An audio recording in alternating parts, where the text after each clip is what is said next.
Okay, so for our next talk now, I would like to invite Professor Ronaldo Prati.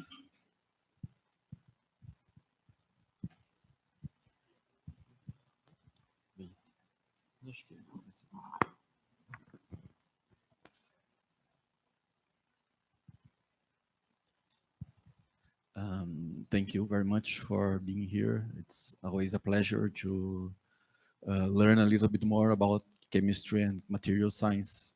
We, Achilles and our students are from computer scientists, and we are learning a lot, but challenges are even bigger for us because we needed to learn these things before applying them. I'm not giving a general overview of our achievements in the last year. My presentation will be a little bit more technical regarding a tool we are developing for calculating some properties that are described in the literature. But I invite you guys to have a look at the poster of our students, Renato and Luis, and also the student for Marcos after during the break, the coffee break. So you can have more an idea of apply the concepts we are trying to develop in the field of material science. This is basically the machine learning pipeline. We will have the opportunity to practice a little bit in the hands-on section. And basically, the idea is that from data that you produce, molecules and so on, we need, in the current status, to translate those structures to a numerical format that we call a descriptor, and then apply a machine learning model to predict some properties. For instance, the work with Renato, we are trying to surpass this step here, and so we can learn directly from this representation. We give a graph representation for the molecule, and we can feed it directly to a deep learning model, and this deep learning model will try to calculate this description without pre-specifying them as we are doing today. And the work of Luis is try to understand the anomalies we have when we have a learned model. So this is an overview of our work we are developing.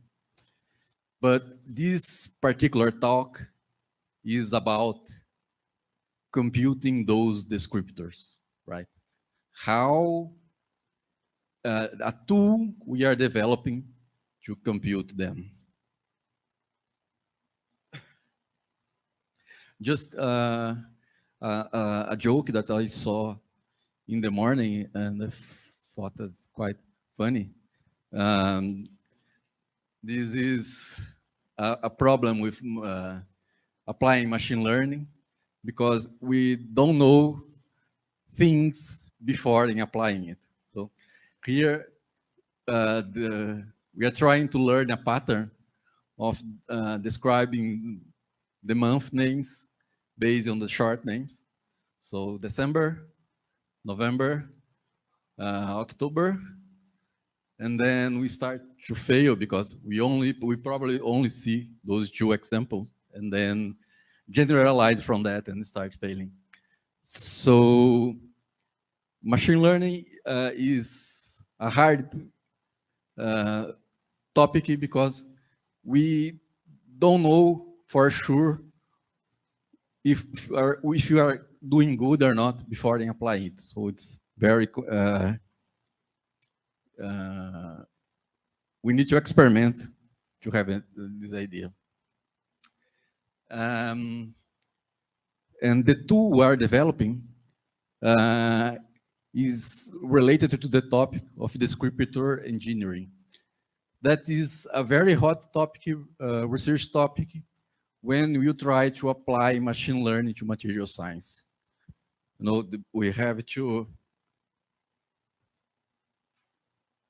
this step of translating from the structure for a format that is suitable for a learning model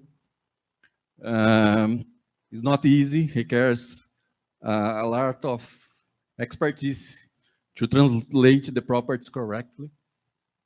So several groups around the world are developing tools and new methods for this descriptor engineering. And there are some competitions around the world that has a public data set like the KM9 data set, and people around the world try to develop new ideas for this engineering these new descriptors.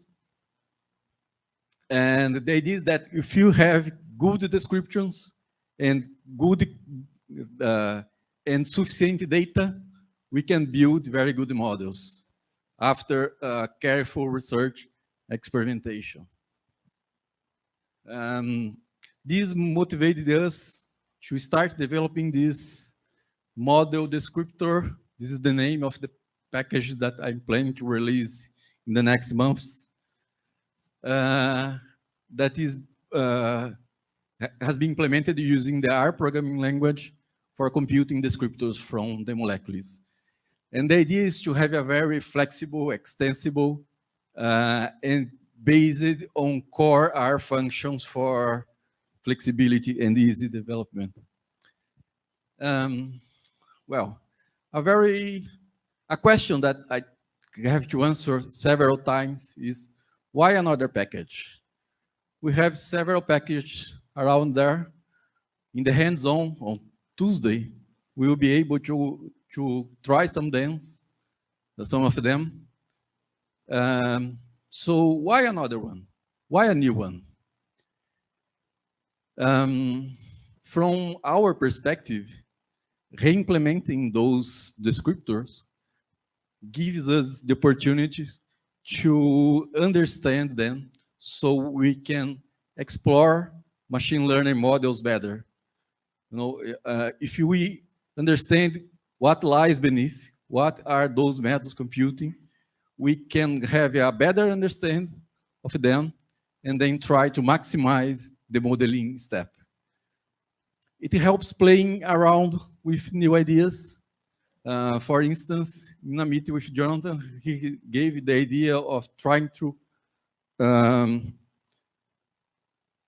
put some penalty function or try to disconsiderate the influence of atoms which are very large apart from each other. Trying to implement these in these kind of ideas in third-party methods could be very difficult because you have to get into the code and try to understand. So having our own method may help us to play around with new ideas. It opens the opportunity to use a different set of tools outside the Python ecosystem. I do like Python. I do work with Python quite often. But in this data science community, there is those two main languages, Python and R. And there are a set of tools that are only available for R. So we open the box and can use another tools. And it also provides flexibility because we can combine different techniques with more easily with a consistent interface. Another reason is that those packages that are available outside, even though those more used may have bugs. And this, for instance, is a bug report that I did using one of the most used packages, the MolML. and they have errors in very simple methods. So implementing them may help. I'm comparing their implementation with my implementation, and I was able to find these bugs. Very quickly, what is R? R is a programming language and an open source environment for statistical computing. It's very focused, unlikely Python, it's very focused on data tasks. And it is widely used among statisticians. If you talk with statisticians, Renato is a statistician and he likes to work with R. They prefer to use R instead of Python. It runs on many OS and on the cloud. It has a very active package system with more than 15,000 contributed packages that you can download and use free of charge, and with another qualities. Why not Python? Well, because there are many Python packages already available, and we decided to implement in R, like I said, to open the box, to be able to use tools that are only available for the R ecosystem.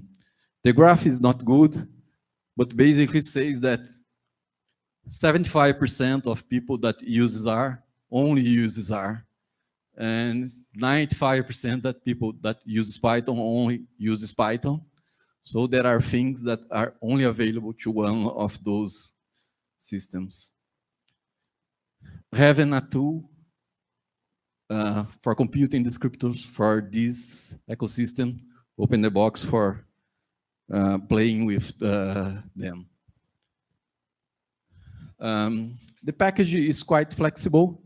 We can input data using this CDKU format, because we have in the R a package that can reads data from this format. It uses built-in functions that are quite common in those descriptors, like computing densities, computing norms. Those built-in functions are very flexible. For instance, I was talking to the guys in the morning. One of these packages that implemented a descriptor in Python they have to implement a density estimator, and their code is like 200 lines of code, and they can do this in R with one line of code with several other parameters that can be explored in the future, and it's extensible. So far, we have implemented 4 state-of-the-art methods. The first one, Colby matrix, it's quite simple and straightforward to implement, but the other 3 are quite tricky, and they are among the methods that produce IG quality models, and are being published in several recent papers as model descriptors for building predictors. The next steps, as you have this flexibility, I'm thinking in implementing some kind of method that can be used to automatically set some parameters of those descriptors, so the user does not need to pre-specify them. Also implementing some methods that can merge different descriptors or combine different descriptors, producing multi-vision of the data and release this package as an open source package. That's it.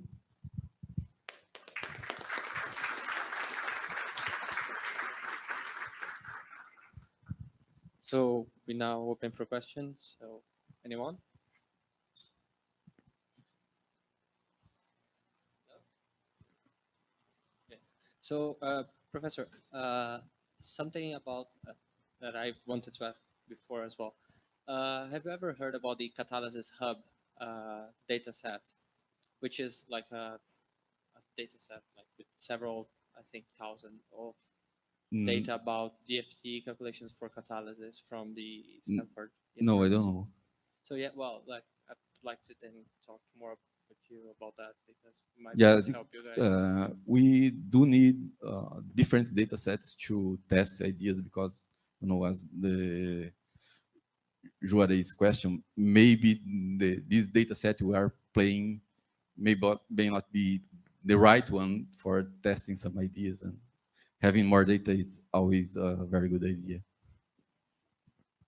I would like to know about the possibility of employ the R functions from Python.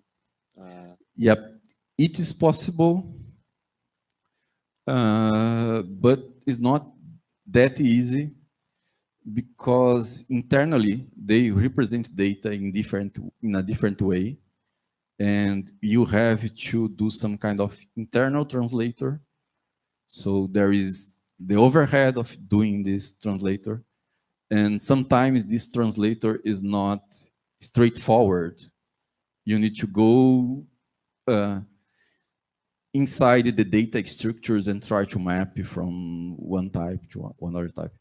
Yeah, it becomes easier, but it's still not a very easy thing to do. Okay, so if we don't have any more questions, I'd like to thank Professor Ronaldo again.